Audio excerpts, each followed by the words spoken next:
Hello students, जैसा कि Bihar ANM संविदा वैकेंसी का जो है वो डॉक्यूमेंट वेरिफिकेशन का लिस्ट आ चुका है। डॉक्यूमेंट वेरिफिकेशन जो है वो आपका 27 जनवरी से चालू हो चुका है, जो कि 3 फेब तक चलने वाला है।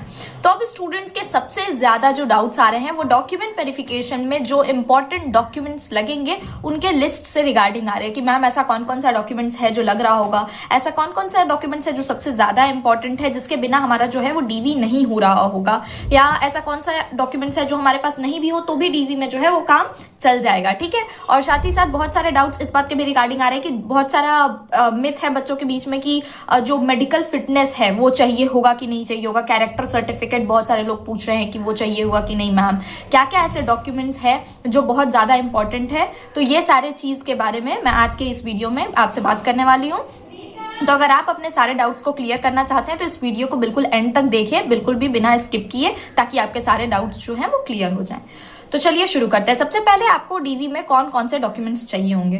तो जितने डॉक्यूमेंट आपने अभी तक जो फॉर्म भरते वक्त, ऑनलाइन एप्लीकेशन भरते वक्त जो भी डॉक्यूमेंट्स आपने अपलोड किया था वही डॉक्यूमेंट सिर्फ आपके चाहिए होंगे। ठीक है। इसका मतलब ये है कि जो भी आपने सर्टिफिकेट्स अपलोड किए थे, जो भी आपने चीजें अपलोड की थी, वही सब आपको चाहिए होगा। सबसे पहले क्या चाहिए? सबसे पहले आपको चाहिए पासपोर्ट साइज फोटोग्राफ। फोटोज भी वही होने चाहिए जो आपने फॉर्म में अप्लाई करते वक्त जो फोटोज लगाए हैं, वही फोटोज आपके अभी आपको चाहिए। ठीक है। आप 4-6 फोटोग्राफ्स जो है वो रख सकते हैं। ठीक है। आपको जितने भी डॉक्यूमेंट्स चाहिए होंगे वो सारे ओरिजिनल चाहिए होंगे और साथ साथ उसके 2-3 फोटो कॉपीज भी चाहिए होगी। ठीक है। इस वीडियो के एंड में मैं आपको सेट भी बताऊंगी कि कैसे आपको डॉक्यूमेंट्स को अरेंज करना है और एक एक सेट बनाना है, किस सीरियल वाइज में आपको सारे डॉक्यूमेंट्स को अरेंज करना है, मैं आपको वो भी बता रही होंगी, इसलिए वीडियो को लास्ट तक देखें। चलिए ठीक है। फिर बात करते हैं फोटोग्राफ्स के अलावा आपको क्या चाहिए होगा। तो एडमिट कार्ड, वो एडमिट कार्ड जो आप एग्जाम में लेकर के गए थे, जिसपे इन्विजिलेटर ने आपके साइन किया था, वो एडमिट कार्ड ओरिजिनल आपके पास होना चाहिए। ठीक है। अब बात करते हैं, आपने ऑनलाइन जब फॉर्म डाला था तो उस ऑनलाइन फॉर्म भरने के बाद आपके पास जो उस ऑनलाइन फॉर्म की फोटोग्राफ आई थी वो आपके पास वो फोटोकॉपी होनी चाहिए। ठीक है। ऑनलाइन फॉर्म की फोटोकॉपी। इसके अलावा आपको क्या चाहिए? तो इसके अलावा आपकी 10th की जो मार्कशीट है, वो सर्टिफिकेट है, वो चाहिए होगा, ताकि आपका जो डेट ऑफ बर्थ है वो फाइनल की जा सके। डेट ऑफ बर्थ के प्रमाण के लिए आपको 10th का मार्कशीट और सर्टिफिकेट चाहिए होगा।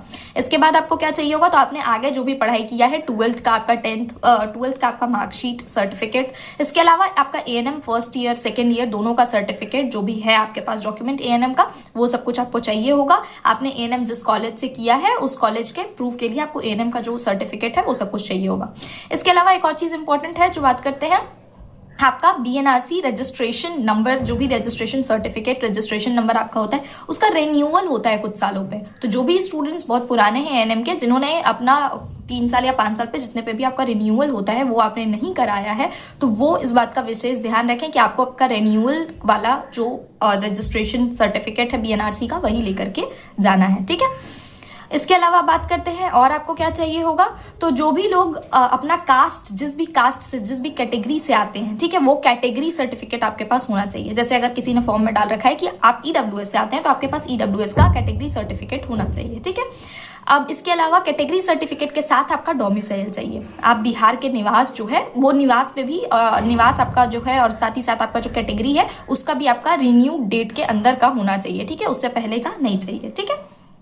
तो जैसे आपका ईडब्ल्यूएस है तो उसको 1 साल में रिन्यू करवाना होता है, तो आपका 1 साल के बाद रिन्यू करवाया हुआ ईडब्ल्यूएस ही होना चाहिए, वो आपका 1 साल के पहले वाला नहीं चलेगा। साथ ही बहुत बच्चे फिर ये गलती कर रहे हैं कि उनके पास नहीं है वो डॉक्यूमेंट, तो वो क्या करें, एप्लीकेशन फॉर्म लेकर के जा रहे हैं कि जैसे ईडब्ल्यूएस अप्लाई किया था तो उसका एप्लीकेशन फॉर्म लेकर के गए, तो ये सब कुछ जो है उसको मान्यता नहीं दी जा रही है, उसको रद्द कर दिया जा रहा है। तो आप इस बात का विशेष ध्यान रखें कि आप गलती से भी अपना एप्लीकेशन फॉर्म, ऐसा कई बार हो रहा है कि कोई गलती से ईडब्ल्यूएस का एप्लीकेशन फॉर्म लेकर के चला गया, ईडब्ल्यूएस ओरिजिनल छूट गया, तो आपको ऐसी गलतियां नहीं करनी है। ठीक है।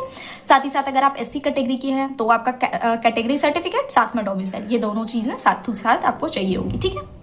अब फॉर्म भरते वक्त अगर आपने ये क्लेम किया है कि आपने जो है वो कोरोना काल में आपके पास एक्सपीरियंस है कोरोना काल में काम करने का, तो वो एक्सपीरियंस सर्टिफिकेट आपको चाहिए होगी। इस तरह से आपने जितने डॉक्यूमेंट ऑनलाइन फॉर्म फिल करते वक्त लगाया था वो सारी चीजें, साथ ही साथ आपका प्रमाण पत्र, या तो वो आधार कार्ड हो, या तो वो आपका वोटर आईडी हो, या फिर ड्राइविंग लाइसेंस हो, या फिर पैन कार्ड हो, कोई भी आपका प्रमाण पत्र चाहिए जिसमें आपका फोटो हो। ठीक है। आपका प्रमाण पत्र वही कहलाएगा। ठीक है। आप ये सब में से कुछ भी एक आईडी प्रूफ रख सकते हैं। ये सारे डॉक्यूमेंट्स जो है वो आपके चाहिए होंगे, जितने भी आपने अपलोड किया था वही सारी चीजें हैं, कोई घबराने वाली बात नहीं है।